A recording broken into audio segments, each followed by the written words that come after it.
The Addooyyee Institution. Sisterhood and female solidarity. Hello everyone.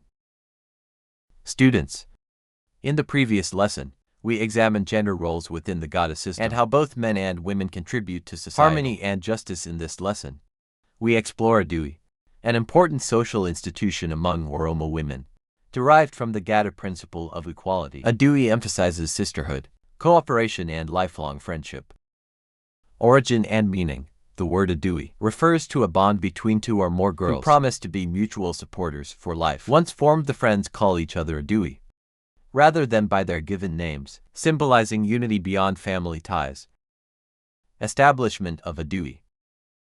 The formation ritual often takes place near a river or water source. The girls uproot a green plant called Aladoo Kaladu, symbolizing growth and harmony, while taking an oath of friendship and loyalty. This act transforms them into Addooyyee, bound by moral and social obligations. Functions and social role.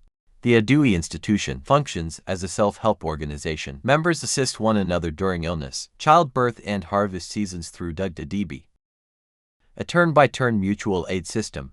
They also organize Dabu Durba, cooperative work, to help a friend who faces difficulties. Symbol of equality. The principles of Addooyyee reflect the democratic ethos of Gada itself. It promotes gender equality, collective responsibility, and social solidarity, values central to Oromo civilization.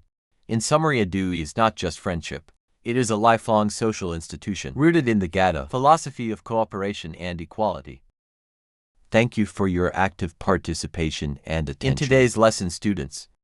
In the next lesson, we will explore the Addooyyee Institution, another vital women's organization that protects women's rights and embodies their spiritual and political authority. See you all next time. Gada is a solution for the world.